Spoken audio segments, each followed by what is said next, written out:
You're listening to an IOE podcast from the UCL Institute of Education. Powered by UCL Minds.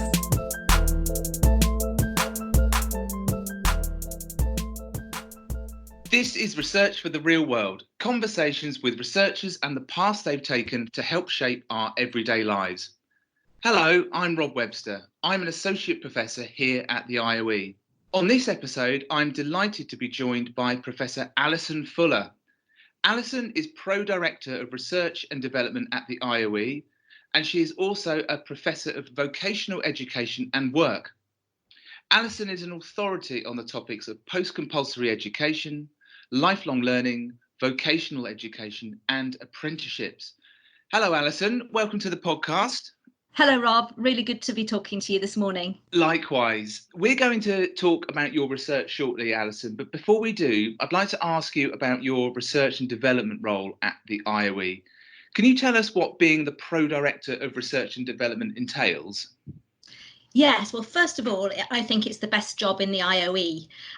So the reason that I say that is that I oversee all the research that is undertaken at the IOE, all across our different departments and research centres and groups. And the breadth, diversity and quality of our research is truly inspiring.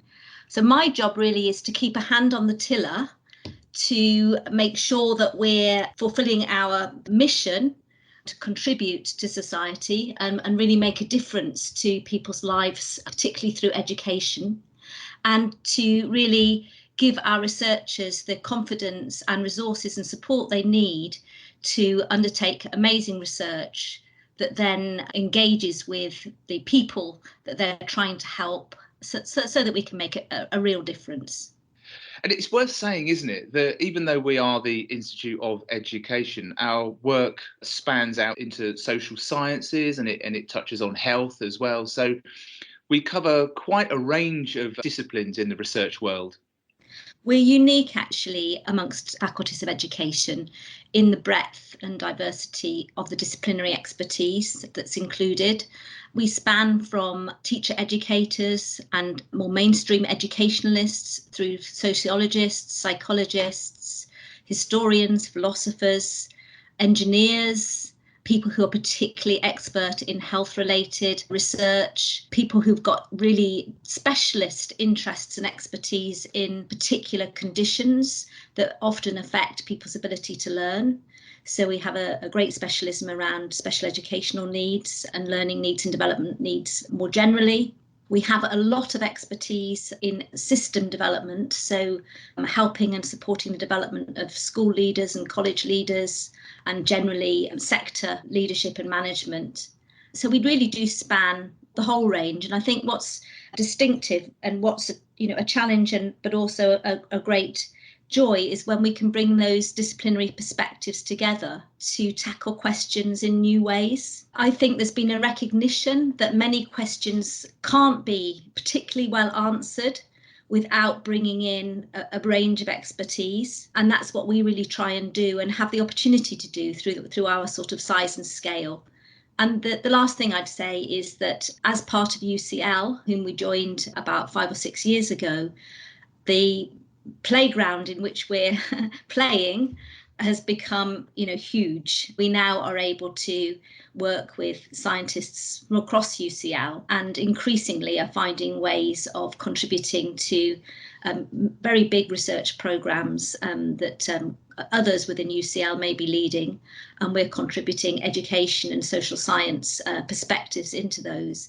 And it's giving our researchers the opportunity to work with neuroscientists, doctors of medicine, lawyers, archaeologists, architects, and so on and so forth. So opportunities really are endless, and it's really just our own imagination and energy that we need to mobilise in order to take full advantage of those. I like the way you talk about it being a playground. Sometimes I think of it as a sweet shop, and I think they're both offering up. Both analogies offer up a sort of tantalising way of collaborating and connecting with people who It's just, as you say, it's just a little bit more straightforward now that we're under the same roof. Recently, the IOE was ranked #1 for education worldwide in the QS World University Rankings for the 7th year in a row. What is it that makes the IOE's research stand out? I think it must be the quality and the breadth and the very strong outward facing mindset that we bring to our research. So we very strongly encourage our researchers to engage with colleagues from universities around the world. That's both in terms of developing research collaborations, so that we put together teams of researchers that involve international researchers as well as our own researchers, but also in terms of encouraging and supporting people to go out to conferences, to speak, to give papers, to work with governments in other countries. You really see their mission as being, yes, absolutely to help improve and address national issues, but also to get engaged with international issues. And I think that's really what has supported and recognised our reputation in recent years through, and as evidenced by the QS rankings. I think one of the things that makes the IOE distinctive, and you've mentioned it already, Alison, is the scale and the breadth of the research we do. And we look at the whole life course and all phases of education, which brings me neatly to one of your own research interests, lifelong learning. Tell us about how you came to study lifelong learning. I think it was initially a personal interest. I actually left school at 16. In those days, I'm beginning to age, O-levels. With good O-levels, but in my day, as my sons call it, it wasn't necessarily the norm to stay on after 16 at school or to go to university. I think at that time it was only about 10% of young people who went straight on to university. So I went out into the world and did a variety of different things, lived in France for a while, lived in Germany for a while, and did some travelling in the United States. And did a lot of reading and fiction reading, and realised that I'd got unfinished business with my own education, as I think many people think, when they come into their sort of early or mid-20s, and decided to go back to school. And I ended up at Lancaster University doing a BA in linguistics. So that experience really, I think, brought home to me that learning is a lifelong occupation. It's not something that begins and ends when you leave school. And through the experience of going out into the world and meeting a lot of different people, I was, really sensitised and impressed to how skillful people are when you come into contact with them in their jobs. And so I became fascinated in how people learn their occupational expertise. And I recognised that across the spectrum of occupations. So, for example, I became sensitised when you go to the hairdressers about how skillful the hairdresser is, when you go and have a meal, or, in my case, my mother is an amazing cook, the kind of amount of learning that goes into that, as well as, the contact that you have with professionals, whether they're doctors or dentists or lawyers or whatever. So I was really interested in that and pursued it through my own sort of burgeoning research interests when I had my first job as a research assistant in a project at Lancaster University. So I think it was internal, external, and I've always played with that kind of sense of my own understanding and lived experience and what I'm reading and learning about from my own research and from the research of others. Alison, I want to ask you about a phrase that almost always comes up when vocational and practical learning gets talked about, often in the media, and that's parity of esteem. Tell us what it is and how you think it's helpful or unhelpful in the debates around improving perceptions of vocational and practical education. I think it's unhelpful because it immediately sets up the academic as the reference point, and that by implication sets up the vocational as the deficit route. So it's suggesting that if only we can do X, Y, and Z, vocational education could be equivalent in esteem to academic education. So I think it's, in that sense, it's unhelpful, and it's always going to, result in a sort of disappointment and keep vocational education on the back foot. I prefer to think about vocational education, and I'm sure we might get on to talk about apprenticeship and work-based learning as models of learning. Mm-hmm. And that the models of learning which they encompass are actually relevant to everybody. It's about learning through participation, and learning through participation in a whole range of different types of learning opportunity, whether that's practical or whether it's more academic. So for me, really good vocational education has very much at its heart both practical and theoretical learning, both knowledge and practice. And that really is a hallmark. And if you think about how people learn to be doctors, then you'll see key characteristics of very high quality vocational education at the heart of that. And of course, much that goes on in universities is actually vocational. So I prefer to talk about the kind of characteristics of high quality models of learning rather than thinking about competition between different routes in terms of esteem. Clearly, if people have a really high quality vocational education, the outcome is that they have access to really productive careers through which they can be autonomous adults and make super contributions to society. And that's really, in a way, the kind of prize which I'm sure everybody would be, thankful for and would support. Absolutely. We'll talk a little bit about apprenticeships now, shall we? There are few things in education that seem to have the image problem that apprenticeships do. Now, why is that? And can you tell us how the work that you've done challenges the misperceptions of apprenticeships? Yeah, I think that there are different reasons for misperceptions. One of them may be the sort of historical image of apprentices, in Victorian England and earlier, perhaps being, very young children and being tied to a master for many, many years, earning practically nothing, perhaps getting their keep and lodgings.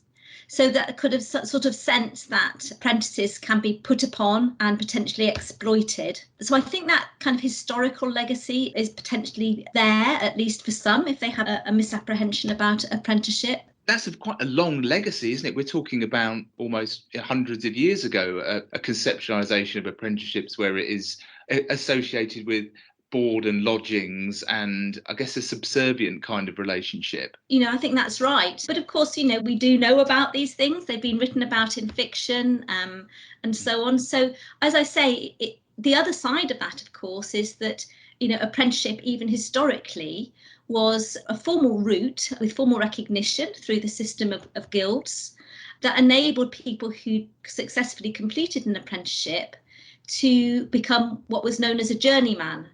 And what that meant was that you were able to go out into the world and earn your own living and have that autonomy and to travel, to ply your trade. And that's the meaning of journeyman. You mentioned earlier that you spent some time in Germany. Germany is often held up as something of a model for vocational education. Is there anything that you picked up from your time in Germany that has, informed your thinking and research? Not so much for, when I was a young person going there and sort of getting whatever work I could, but certainly since I've started to, to study and to research vocational education, apprenticeships and so on, I've always taken a great interest in the German model, which is also practiced in some similarity in other European countries such as Switzerland and Denmark as well. It does have huge strengths. It's very embedded in history and culture in Germany, which of course is quite hard to replicate in other countries. There's a danger in trying to borrow from other countries. It's helpful and can be inspiring, but it's not terribly easy to pull off. The key thing I think that I've taken away from the German system is this idea of dual learning.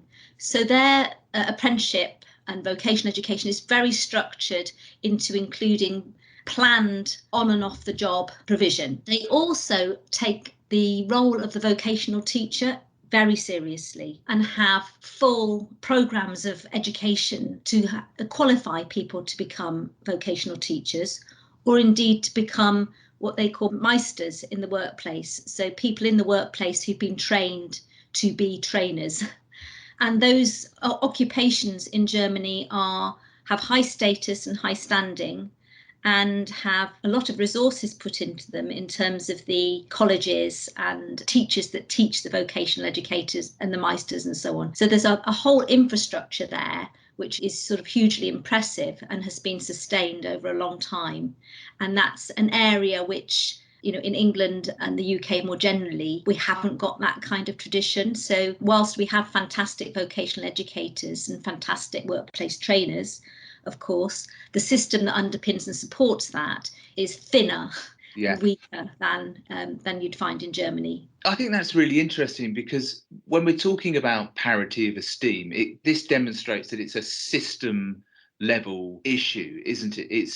I sometimes get a little concerned, I think, when I see well-meaning people, perhaps ministers and so on, talking about parity of esteem, but you don't achieve parity of esteem just by saying it over and over again. It's evident from the German model that it is something that is built up over time, and it's something that finds its way into every element of the education and training system. Absolutely. And it's a fact that high quality vocational education is expensive. Are the challenges of setting up and running apprenticeships greater in some sectors or industries than others? Yes, absolutely. Some sectors and industries do have a tradition of apprenticeship being a key resource and vehicle for growing their own workforce and their own skills. So engineering, for example, has a really strong legacy here, where generations of engineers have been apprentices, have worked their way through the ranks and become managers, and perhaps managers of the company's apprenticeship programme, and so on and so forth. So there's a sort of capacity there, which is really helpful. They're also very supported by professional bodies and professional ladders of progression, which are very well established. So, at the bottom rung, you're enabled to become registered or as an associate with a professional body through your apprenticeship. And then as you go up through the training, perhaps gaining a bachelor degree and then potentially a master's and becoming chartered, you get different statuses within the professional body. And that's all really clear and transparent and well understood and recognised across your labour market. So you can transfer to a job in another company or another branch, and your qualifications and experience will be understood and recognised. So there are a range of reasons why that capacity has developed and why it's kind of more easy to sustain. The same would be said in accountancy, for example. There's quite a few examples of where there's a tradition and that kind of capacity. In others, it's less easy, and I could give an example or two of that if that would be helpful. Oh, yes, please. So if we take retail, for example, retail hasn't in this country had a strong tradition of apprenticeship or formal vocational education. It's characteristically a sector where you can get a job as a sales assistant, and through your own efforts and ability, you can work your way up within the company. You may get some training along the way. You can work your way up. And I can give, a personal example. When I was in my years before I settled down and became an academic, I worked in Liberties in the West End, and I started as a sales assistant in what was then called the separates department, worked my way up to becoming a buyer's clerk and then the supervisor of the scarf department. And I might have gone on to become a buyer, but I decided to take a different path in life. But I didn't have any, formal vocational education to enable me to do that. So retail has got different traditions and ways in which you get in and get on. That's not to say that apprenticeship doesn't have something to offer, but it hasn't got, there aren't the kind of hooks and infrastructure that has made it easy for retail to kind of engage with apprenticeship. I think it certainly helps and can kind of complement, but it's just a sector with such different traditions. Your work on apprenticeships links in with social mobility too, and you talk about something you call expansive apprenticeships. Could you tell us a bit about that idea and why it's important? Yes, so a lot of the research that I've undertaken has been in a range of different sectors and different sorts of organisations. And working with my long-term collaborator, Professor Lorna Unwin, we reflected on the evidence that we've been collecting about apprenticeship in these different sectors, different sizes of companies with very different histories, old companies, new companies, big companies, small companies, and so on. We tried to work out what it was and why in some companies the apprenticeship appeared to be of very high quality and be of great satisfaction to the individual apprentices as well as to the employers. And we unpacked those findings and developed a series of what we've called characteristics or features, which we were able to plot on a continuum from restrictive at one end to expansive at the other. So key ones were, for example, did the apprentice have access to planned and structured learning on and off the job? Was it clear what the outcome of the apprenticeship was going to be in terms of its position in a ladder of progression? If they successfully completed the apprenticeship, was it going to give them access to a skilled job that would provide them with some autonomy, with some stability, and with the opportunity to progress further in the occupation after that? Did they have access to trainers and supervisors who could support their learning and who they could engage with to identify and reflect on strengths and weaknesses and what they needed to develop? So a whole range of characteristics that we were able to kind of plot, and which we've turned into a tool, what we call an analytical tool, the expansive restrictive framework, which providers and employers can use to self-evaluate their provision. Because one of the key things we've found is that employers and the providers that are supporting them don't set out to offer a restrictive apprenticeship. Often their provision is not as expansive as it might be because they're not quite sure how to do it. And that, of course, is particularly the case in some of these sectors where there isn't a long tradition of apprenticeship and there isn't that kind of inherited knowledge.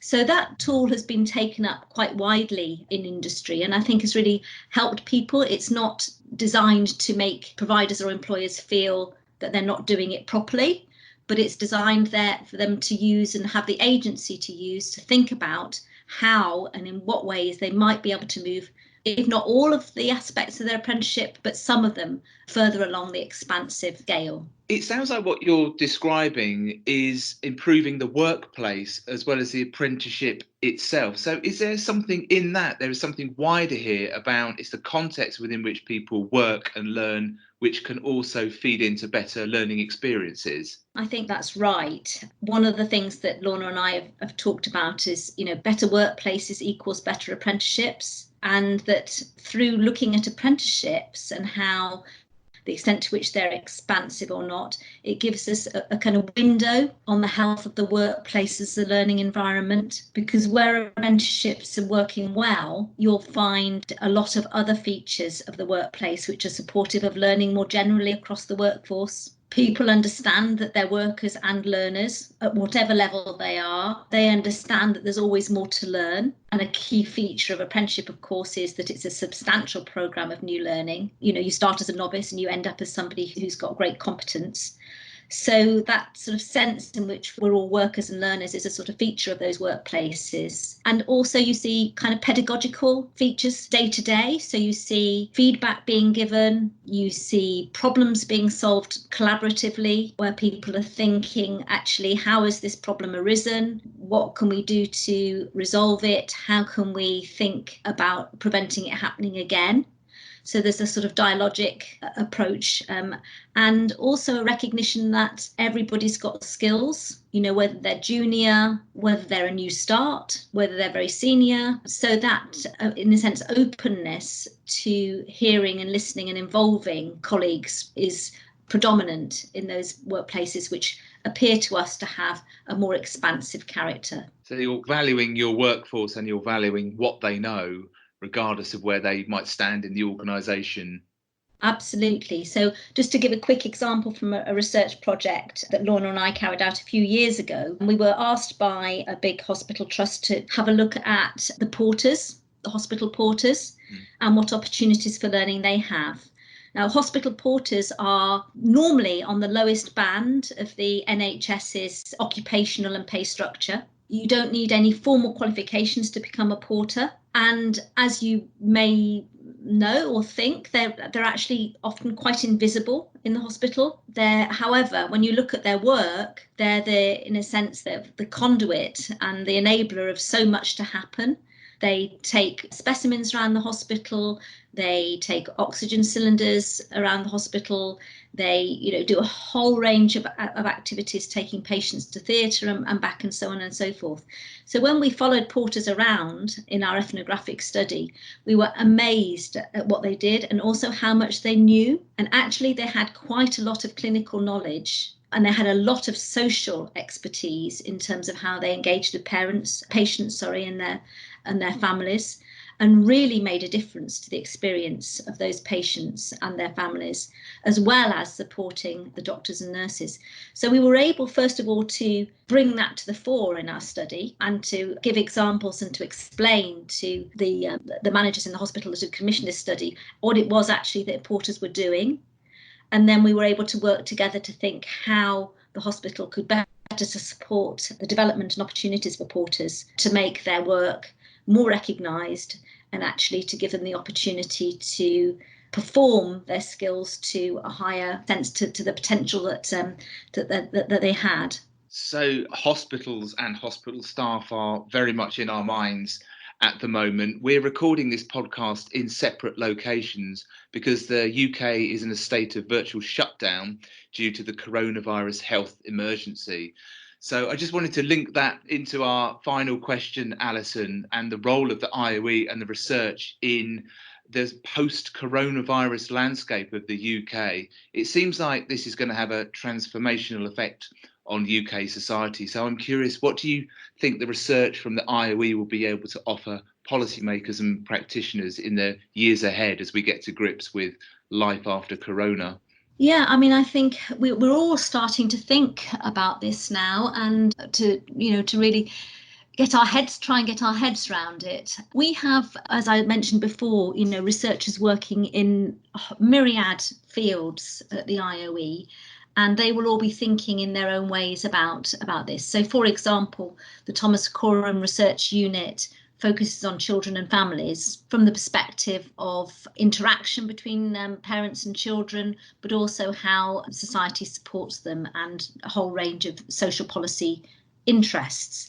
They will be thinking very hard about the implications of the virus on family relationships, on children in care, on intergenerational relationships.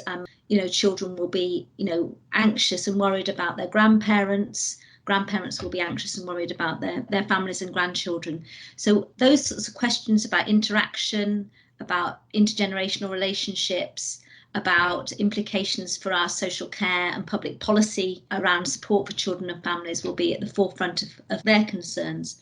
Another of our centres, the Centre for Teachers and Teaching Research, they of course will be thinking very hard about what teaching means in a context of school closure, and what it means for teacher identity, what it means for the teacher workforce. We know that the teacher workforce is, a workforce which, has huge pressures on it. We know that retention has been a problem before this virus. What will the virus and the implications of remote teaching have for the workforce, for attraction into the workforce, for retention, for progression, for all those kinds of issues. And my colleagues, led by Martin Mills, will be thinking very hard about those questions. Another of our centres, the Centre for Education Policy and Equalising Opportunities, focuses on how education at every stage and phase of education, from early years through primary, secondary, tertiary education, higher education, adult education and workplace learning, how it provides a vehicle for improving life chances and social mobility. And there's very many questions that are arising directly from the virus about the cancellation of exams and how fair methods are going to be used to determine the results this year, and open doors or not for young people to enter the sixth form or enter higher education, or indeed to have access to apprenticeships. So there's a whole range of policy questions, and we very much stand ready to work with the Department for Education and other government departments to offer our services in terms of our expertise, knowledge of the evidence, but also where appropriate to undertake new research to really explore some of these implications and ramifications from the virus, And potentially, it's that thing about crisis being I'm going to mix my metaphors, but the mother of invention, and the opportunity for, potentially exciting new developments to come out of this that hopefully will be sustainable and will have beneficial impacts in the future, particularly on the most vulnerable and the most disadvantaged, which, we are a values-driven faculty and organisation. I think hopefully the vast majority of my colleagues would agree with me that we are particularly concerned with how our work can support the life chances of those who are more disadvantaged than others. So that's very much at the forefront of our thinking at the moment. Indeed, there's lots and lots to be thinking about, and lots is going to keep us busy for some years to come. Alison, thanks so much for talking with us. It's been great to chat with you. Oh, it's absolute pleasure. Thank you very much, Rob. You can find out more about IOE's research at ucl.ac.uk/IOE/research. And if you want to read more about Alison's work in particular, that's on the website too. We'll include all the links in the show notes. There's a trove of podcast episodes from the IOE available for you. Just search IOE Podcast on your favourite podcasting app and check out other episodes of Research for the Real World and our playlist of music chosen by our guests and the IOE podcast team. That's also on our webpage. Just search Research for the Real World. I'm Rob Webster. Goodbye. Thanks so much for downloading and listening to this IOE podcast from the UCL Institute of Education, University College London.